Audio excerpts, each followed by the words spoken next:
nerderotic.com. Welcome back to the Nerdrotic channel. My name is Gary Beekler and I come to you from nerdrotic.com.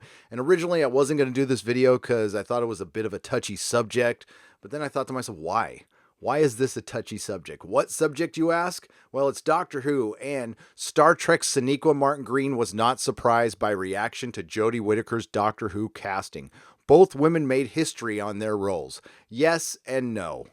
While it was historic that they turned a male character into a female in Doctor Who, I would say in Sonequa Martin-Green's case with Star Trek Discovery, that was just normal Star Trek casting. That's how they do things. So I think she's trying to make it something it isn't. I think she's a little jealous that Jodie Whittaker has taken this victim status that she believes she had before, and she's going to wrench it back by commenting on the Doctor Who situation. Star Trek Discovery's Sonequa Martin-Green and Doctor Who's Jodie Whittaker both broke new ground when they were cast on their respective shows, and anything groundbreaking is bound to ruffle some feathers.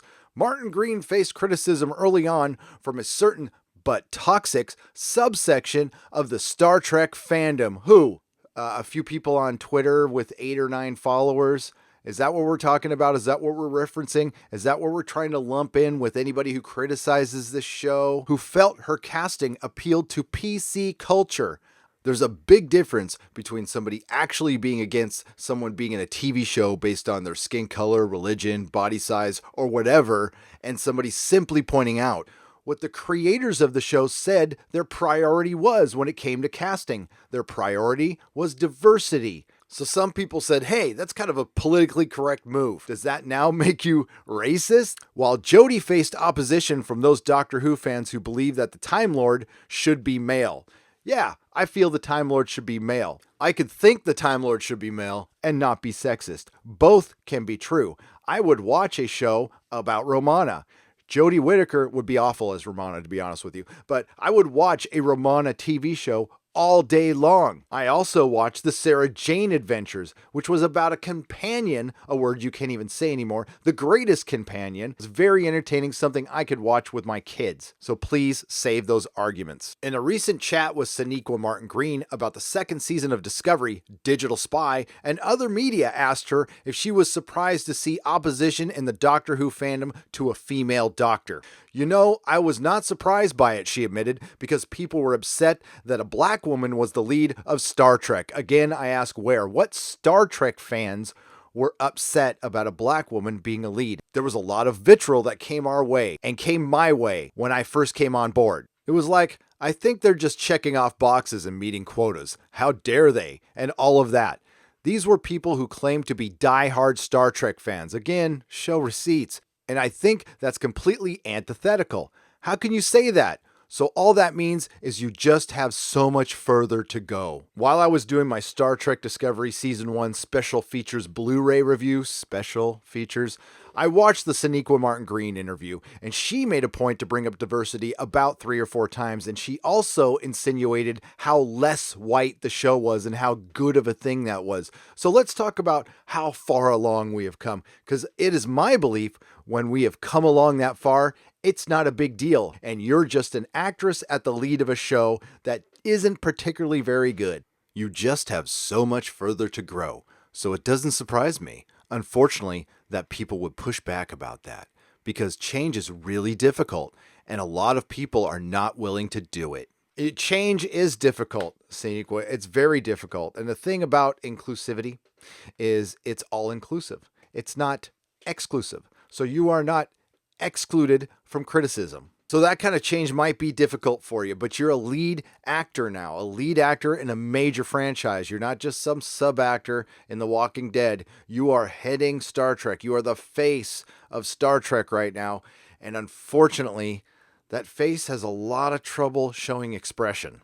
But you have not cornered the market on the wooden expression. You have some serious competition coming in with Anson Mount. In Sonequa Martin-Green's case, those complaints about PC culture were particularly off base considering Star Trek had previously had both female and POC captains. Maybe we're remembering things differently, Digital Spy, but I don't recall there being a whole lot of complaining about PC culture in Star Trek Discovery prior to its release, other than the aforementioned people complaining about diversity boxes being checked off because diversity boxes were checked off. Other than that, people were talking about What the hell's up with the ship? What's up with those uniforms? Why is it a prequel? Is this going to be in the Prime canon? Is it in the Kelvin timeline? Is it going to be its own thing? What the hell's up with those Klingons? People were still upset. It really does just speak to the limitations of ego. Oh, she added, oh my goodness, Sonequa. So humble. You are so humble. Guy, it's almost like she's becoming Michael Burnham, the deity Michael Burnham. As for whether she pays attention to the flack, the actress said, I think there's a certain amount of it getting to me that is always going to be there, because of course it's hurtful. That does suck. It is hurtful, but it also is part of your job. It's part of being the face of Star Trek. Again, it's part of having our big boy or big girl pants on. It's about being a lead actor of a major franchise. This is not a high school play. You had a choice to take the role or not take the role. You have to take the good and the bad because it's all inclusive. But then on the other side of the coin, I was surprised because this is Star Trek we're talking about, and because this has been the legacy the whole time. Like I was saying, it's antithetical. I was confused. Nobody's confused about what's going on here and why Digital Spy and other media, who we will lovingly call access journalism, brought this whole issue up in the first place. It was victimhood. You still get badges for victimhood in Hollywood, which is really, really rich, coming from people who are, for lack of a better term, really rich. Oh, we're finally to the Jodie Whittaker part of this article. Now, Sonequa Martin-Green was asked, and she just talked about herself for 4 or 5 paragraphs, and that's what we do in Hollywood. Let me read this, and I'll sum up this article. Jodie Whittaker has likewise recently dismissed gender-based criticism of her casting, insisting at a recent fan screening that now she's proved anyone, boy or girl, can screw up Doctor Who. Oh, can play Doctor Who. America is the land of opportunity, and Hollywood is the land of opportunism, and Sonequa Martin-Green was not going to miss her opportunity to wrench back the victim crown from Jodie Whittaker, who has been wearing it very well lately. Listen, ladies, it's not about your skin color or your sex organs. Using the name of one of your god-awful episodes, context is for kings. It's a totally different situation, like I said before. You took a male character and turned him into a female. With Sonequa Martin-Green, she's the first black female first officer lead actress on Star Trek, and I think we've come a long way by saying, so what? Is she good? Turns out she wasn't even the best black female first officer on science fiction television. That goes to Naomi Nagata from The Expanse. Please watch The Expanse. It's a much better show than Star Trek Discovery. There are many similarities between Star Trek Discovery Season 1 and Doctor Who Season 11. 1, the use of identity politics to deflect criticism. 2 is you both put in underwhelming performances, partially due to some horrific writing and partially due to some horrific acting. And I'm sorry to say that, but the end result is undeniable, and we're going to get more of it. And I'm not even sure if Sonequa Martin-Green is a lead anymore because they brought in Anson Mount, and it did seem like they de-emphasized her in the trailer a little bit. But this is the problem you get when you start calling out diversity hires or first female this or first black female that before we see the end result, and you end up embarrassing the actor, and it's kind of like calling your shot. If you strike out looking on 3 pitches, apologies for the sports ball reference, you're not going to look good and you're going to get heat. And that's part of the gig. So for lack of a better term, man up, ladies. Just kidding. Lady up or whatever you do. And that's the way it's going to be. And you can always not take the job. But turning this around on fans is sinister. Stop generalizing with the fans. Now, I'm glad Digital Spy said subsect. I didn't hear Sonequa Martin-Green saying this. I heard her accuse hardcore Star Trek fans. And again, as far as both of these shows are concerned, if they were good, we wouldn't be having these conversations. It sounds like they're trying to get this sexist argument out early before Star Trek Discovery Season 2 airs so they can start using it to quiet some of the critics, because that's the other sinister thing that goes into these decisions, and don't tell me they don't. And the reality of the situation is they are critic-proof when they shouldn't be, and they would have gotten away with it too if it wasn't for those pesky fans.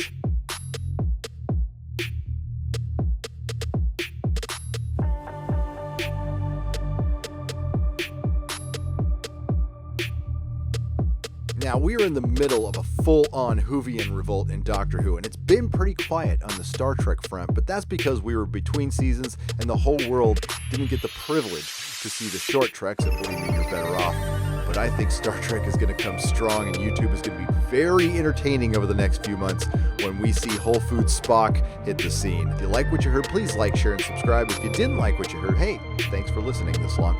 Whether you agree with me or disagree with me, whether you love this show or hate this show, I want you all to have a great day, and may the small folks sing songs of your greatness.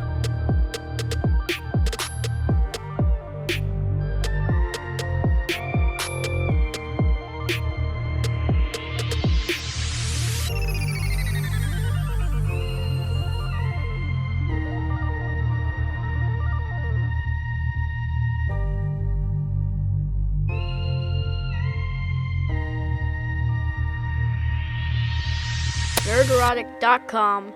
Please subscribe.